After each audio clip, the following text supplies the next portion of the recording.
right, welcome to Authenticity Inc., where we talk about how being yourself will definitely make your life richer and probably your bank account too.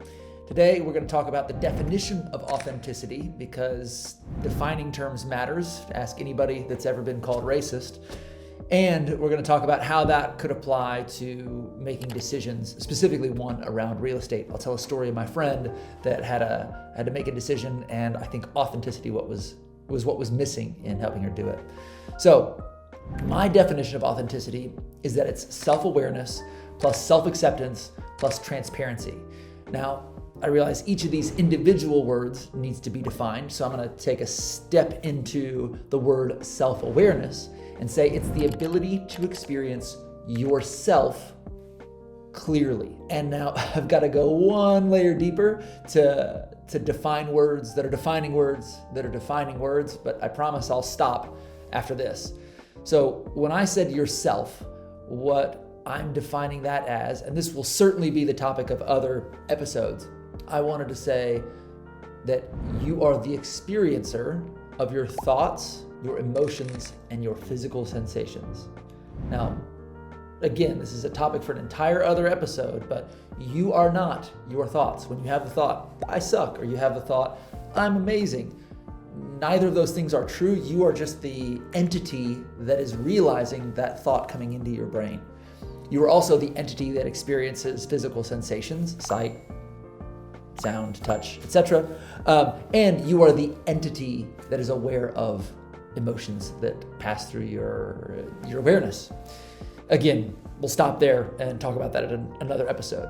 When I say experience yourself clearly, I wanted to say without judgment, but then I realized that judgments are just other thoughts. Like, I hate myself is a judgment, but it's also just another thought. So instead of saying clearly, I want to use the word completely, just to include all emotions, physical sensations, and thoughts that include judgments. So why does this definition matter? Who cares about defining the terms, and how does it make your life richer? Well, I just went on a walk last night with this friend of mine who wants to get into real estate. She's got a full 9-to-5 job, and she came into about 50 grand, and she wanted to use all of it on a down payment for a rental property, her first one ever, and she was gonna make about $250 a month of positive cash flow. But she was really stressing out, like, should she do it? Should she not do it? And so I just said, well, why are you doing this particular thing with your money? There are a lot of things you could spend your money on or invest your money in. Why this one? And so she said, well, I do want to make a lot of money, but I also want it to be passive. I also want it to be something that I can learn a lot. And so I just got really excited and did what we often do. And I projected my values and my worldview onto her in the form of advice.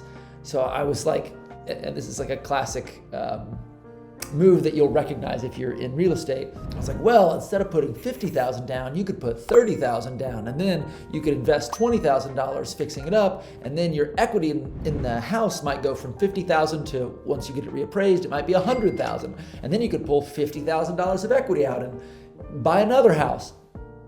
And she was like, oh yeah, I started to listen to a podcast about that, and I got so freaked out by it that I just skipped the episode. And so I was like, well, then it sounds like there's also a criteria in here around risk. And she's like, oh yeah, I'm so terrified even to make this decision right here to buy this house that's only going to make $250 and is not going to go down, and I'm not going to change rent if the economy implodes or whatever. And so what she either wasn't aware of or was judging and was not sharing was this issue around risk. Remember, self-awareness, self-acceptance, and transparency. Let's get to the second part of this definition.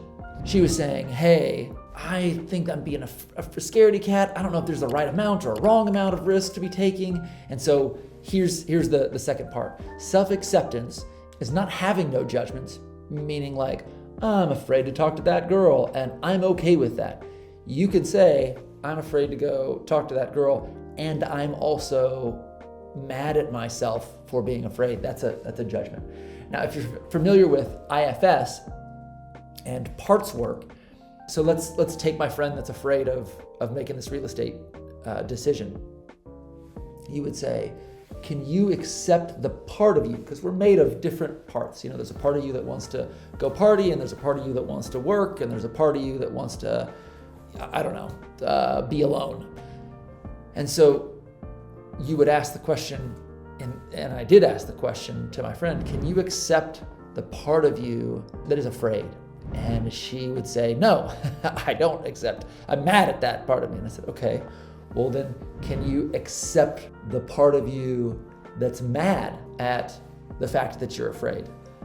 And then she could maybe say, no, I'm afraid of the part that's mad at me, that's mad that I'm afraid. There's like multiple layers of judgment on judgment.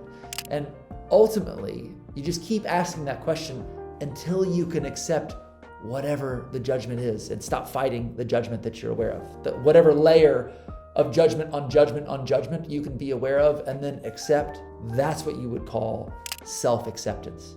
Because originally I thought, self-acceptance means being okay with your judgments. Well, it's really being okay with all of your judgments, and that means identifying them all the way out, whatever layer that is. So one thing that comes up about acceptance, though, especially in this alpha male personal development world, which I have spent $50,000 at this point, or more probably, being exposed to, is that it sounds like an admission of defeat, like you have no intention, or worse, no ability to change because you're weak or you're just not an alpha male. But to me, self-acceptance isn't about standing still. It's having a very clear picture of where you're starting from, where you want to go, and how you want to get there.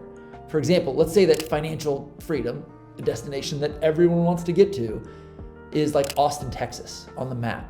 And when you struggle with self-acceptance, you're refusing to acknowledge where you're starting from. So if you're actually in LA on a map, but you're like, but being in LA sucks. I hate LA. I want to start in Houston, because obviously it's closer, Well, then you'll navigate your way towards Austin, Texas, as if you started from Houston. And you'll end up 160 miles off the coast of California in the middle of the Pacific Ocean. Not the middle, but deep into the Pacific Ocean. So my friend wants to get to financial freedom, but she's a lot further away than she'd like to be. And she doesn't want the road to be bumpy. So not only does self-acceptance involve admitting that she needs to travel 1,400 miles west to get to financial free Austin, Texas, instead of 160 miles east, she'll also need to go around these metaphorical Rocky Mountains to get there, instead of straight through them, because again, she wants less ups and downs in her journey. And that's okay, because guess what? I'm about ready to say it. Yeah, it's the journey that matters, because her life is going to be spent on whatever route she's taking to get to financial freedom. So really the question is, what kind of scenery, how fast do you want to be going? What kind of struggles do you want to experience along the way? So speaking of journey, I'm really glad I got to watch my friend become both more aware and experience more acceptance during this conversation last night. And the only reason was because she shared it with me. So that brings me to my last part of the definition of authenticity, which is transparency. Now, authenticity can happen in a vacuum. And honestly, if I had to pick only two of these three concepts, I'd choose awareness and acceptance, because that means that you know who you are and you're honest with yourself. And if that's as far as you get, then that's going to provide you with a hell of a lot more peace and less suffering in your life. Again, the goal of authenticity is just to make your life richer first.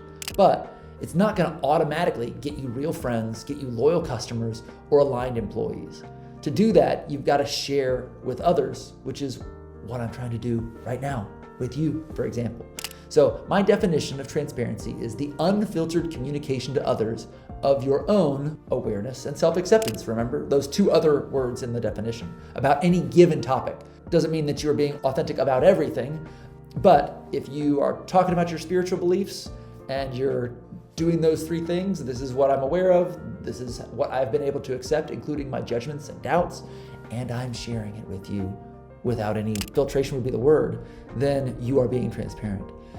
So for example, my friend could have been aware of her investment criteria and accepting of her risk tolerance, or accept that she didn't accept it, and just not shared that with me. And if we talked about the weather and what she had for lunch, then I wouldn't necessarily consider her less authentic. But the fact that she did share all of that with me made her more authentic. And in doing so, and this is what matters, it brought us closer together. Which brings me back to the point of this podcast. Because she shared with me, we both have richer lives. And again, while she may not have as much money in her bank account as she could if she were using other investment strategies, what she does have is a deeper connection with a friend and a plan for this part of her life that's in line with who she knows herself to be. So hopefully this helps you understand what I'm going to be talking about here at Authenticity Inc. And if you think this episode would give someone you care about permission to be themselves, then please share it with them. If you think I'm totally missing something, then let me know as well. Have a great day.